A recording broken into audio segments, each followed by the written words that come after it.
They believe they are orchestrating my exit. But true power lies not in the manipulation, but in the quiet awareness of it. It all started with a notification. It popped up on our shared tablet, a message from her sister's group chat. I glanced over, thinking it was just them planning a weekend dinner. But then I saw the group name, and my stomach tightened. They'd named it like a mission, something cold and deliberate. I kept my face blank and just read. I let the truth wash over me, message by message. They were talking about timelines, savings, how to keep me in the dark. My wife's messages were confident, almost as if I were already a ghost in our own home. She even joked about being patient, about the reward at the end of it all. The hurt was sharp, but a strange sense of clarity came with it. I decided right then that their chat would guide my response, not my anger. That evening, she messaged me directly. It was her usual warm, loving tone. "How was your day?" she asked, with a heart emoji at the end. I replied just as kindly, asking about hers. "Everything's normal," she said, and sent a smiling photo. I saved the message. I didn't change my tone, not one bit. Over the next few days, I became a silent observer of their group chat. Her sisters coached her, telling her to stay sweet, to act loving. They planned the paperwork. They even rehearsed conversations they would have with me. It was fascinating, in a terrifying way, to see how their confidence grew in the safety of their secret. While they were planning, I started preparing. Quietly, I continued to act like nothing was wrong. I'd messaged my wife about our future, about dreams we supposedly shared. She'd respond with enthusiasm, completely unaware that I knew everything. Late at night, when the house was still, I started a different kind of chat. I contacted a lawyer. We discussed my options calmly, privately. Documentation became my shield. Confrontation wasn't the answer. Preparation was. One afternoon, she texted me, "My sisters are coming to visit soon." The group chat lit up with celebration. They laughed about how clueless I was, how easy this was going to be.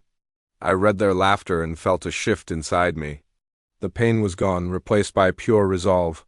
That was the moment I started moving important documents to a secure place. I had quiet chats with my bank, updating permissions, securing my finances. All the while, she kept sending me affectionate messages. The contrast was surreal. It was a masterclass in how silence can be a strategy. The night before her planned announcement, her messages became nervous. "I want to talk to you soon," she wrote, "about some changes." I replied, "I value honesty and timing." She seemed relieved. "I'm glad you're so understanding," she said.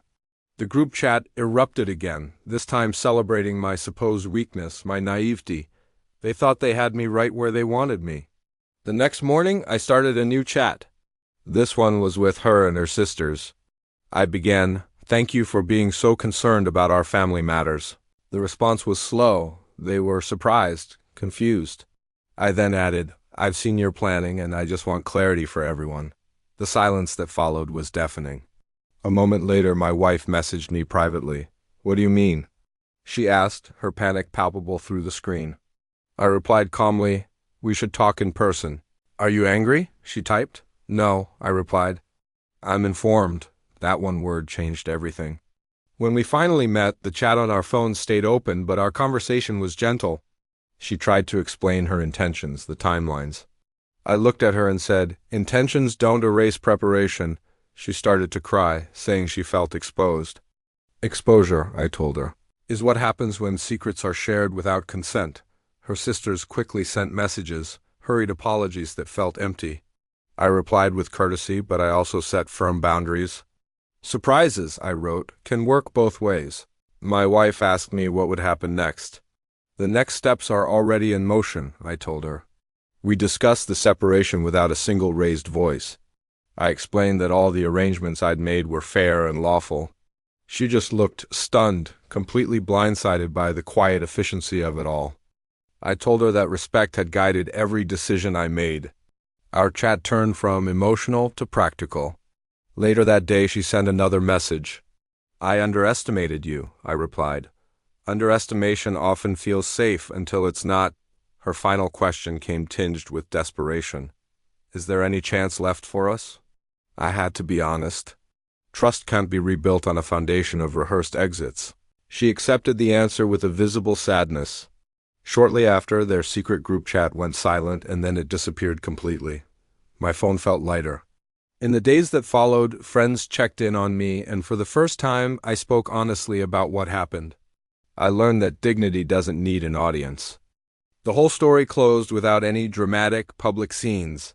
Weeks later, I received one final message from my wife. She thanked me for a fairness she never expected. I wished her clarity and growth in her own life. I archived our chats, but I didn't delete them. Some lessons are worth keeping visible. Life eventually settled into a new, quieter rhythm. My mornings felt steady, not uncertain. I learned to trust my instincts again. Their secret plan, their mission, it ended without a victory for anyone. But what I was left with was a sense of peace. A peace I had chosen for myself early enough to matter. Thanks for listening to my story. If you've ever been in a situation where your gut feeling was telling you something was wrong, this is a reminder to listen to it. Sometimes the quietest moves are the most powerful. Don't forget to like and subscribe for more stories about navigating life's unexpected turns. See you next time.